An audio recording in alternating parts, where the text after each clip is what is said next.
26 जुलाई को निर्विरोध चुने गए आगरा शू फैक्टर्स फेडरेशन के नवनिर्वाचित अध्यक्ष विजय सामा ने अपने विरोध में उठ रहे विरोध के स्वरों का साक्ष्य और प्रमाणों के साथ जवाब देते हुए कहा कि जो व्यक्ति जूता कारोबारी ही नहीं वह 10 वर्ष तक फेडरेशन के अध्यक्ष पद पर कैसे रहा। गागनदास रामानी एक रिटायर्ड बैंक कर्मी है। उनके नाम से एक भी जूते की फर्म नहीं है। पिछले 3 वर्षों से जयपुर में रह रहे हैं। 10 वर्ष तक बिना किसी चुनाव के लगातार फेडरेशन के संविधान की धज्जियां उड़ाते हुए वह अध्यक्ष पद पर बने रहे और अब एक परचूनी दुकान चलाने वाले व्यक्ति जय पुरसनानी को कार्यवाहक अध्यक्ष जयपुर में रहते हुए ही घोषित कर दिया गया। जय पुरसनानी के नाम पर जो जूते की फर्म थी उसे 7 वर्ष पहले वह दिवालिया घोषित हो चुकी है। जो व्यक्ति दिवालिया घोषित हो जाए वह फेडरेशन का सदस्य भी नहीं हो सकता। फिर रामानी जी ने उन्हें कार्यवाहक अध्यक्ष कैसे बना दिया। संजय पैलेस स्थित अवध बैंकेट हॉल में आयोजित प्रेस वार्ता में विजय सामा ने कहा, लालसा अध्यक्ष पद की नहीं बल्कि फेडरेशन के नाम पर एफडी और अकाउंट में जमा पैसे की है। एक संस्था का भला सेविंग अकाउंट कैसे हो सकता है जिसकी अथॉरिटी सिर्फ रामानी जी के पास ही है। स्वर्गीय राजकुमार सामा जी के अध्यक्ष काल में फेडरेशन के 400 मेंबर थे जो रामानी जी के समय में घटकर 98 रह गए। 2014 में राजकुमार सामा जी के स्वर्गवास के बाद कुछ लोगों ने मिलकर रामानी जी को अध्यक्ष बना दिया था। फेडरेशन के संविधान में हर 2 वर्ष में चुनाव का नियम है जो कभी नहीं किए गए।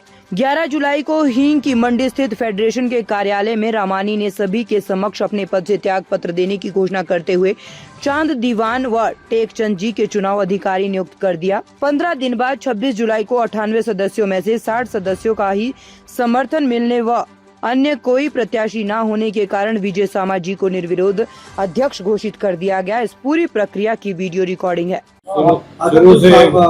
रामानी जी लगातार आरोप लगा रहे हैं कि जो पूरी प्रक्रिया के तहत आपको चुना गया वो गलत है। आपको मैं मित्रों अब तक सारे एविडेंस आप सबको दे चुका हूं। जो चुनाव अधिकारी हैं कृपया कर कैमरा उन तरफ कर लीजिए। श्रीमान चांद देवान जी और टेकचंद जी, उन्होंने इस स्वच्छ चुनाव प्रक्रिया को कराया और मुझे निर्विरोध अध्यक्ष चुना। और इसके अलावा अगर मित्रों कोई चाहता है तो उस पूरे कार्यक्रम की वीडियो रिकॉर्डिंग मेरे पास है। वो जब जो व्यक्ति चाहे मैं उसको उपलब्ध करा सकता हूं। और जो संविधान के दायरे में हुआ, संविधान की कॉपी भी मैंने मित्रों आपको दे दी है। 2009 से मैं सदस्य हूं, वो कॉपी भी आपको दे दी है। 2024 तक मेरे पैसे जमा हैं, वो कॉपी भी मैंने आपको दे दी है। और साथ के साथ स्वर्गीय राजकुमार सामा जी जिस पद के लिए चुनाव लड़ते थे उस फर्म का मैं विजय सामा प्रोपराइटर था, जिसके प्रतिनिधि के रूप में वो चुनाव लड़ते थे। वो कॉपी भी मैंने मित्रों आपको दे दी है। और जो उस दिन 29 लोग जिस दिन उन्होंने त्याग पत्र दिया वहां पर थे, उस रजिस्टर की भी फोटो कॉपी दे दी है with mobile number and signature.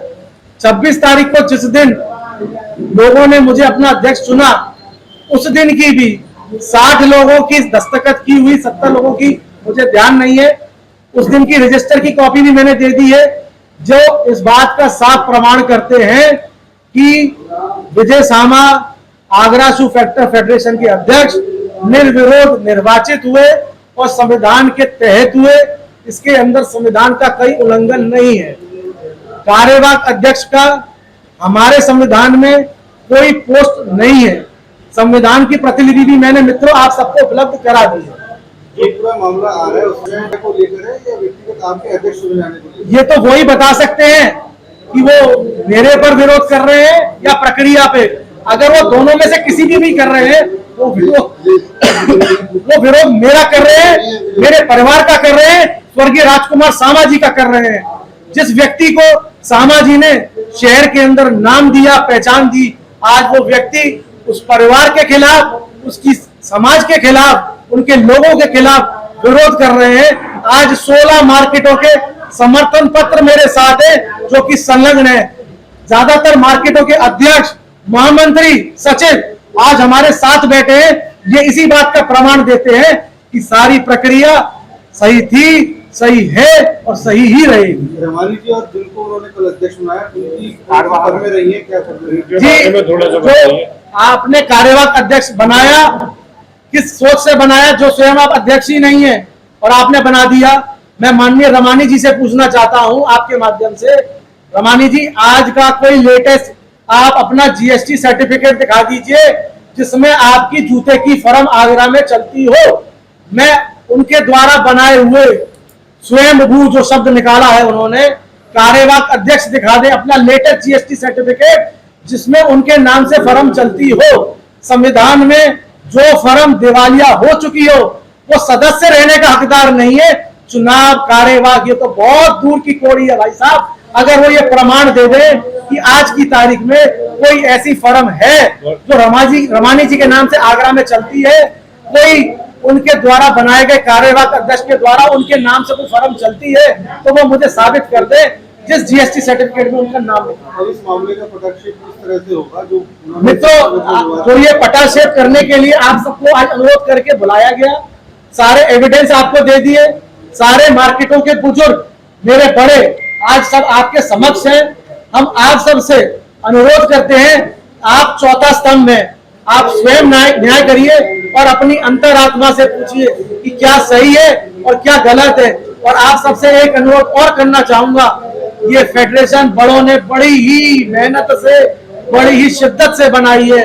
इस फेडरेशन की जड़ें बहुत मजबूत हैं, इसके अंदर नमक डालने की कोशिश ना करें। क्यों?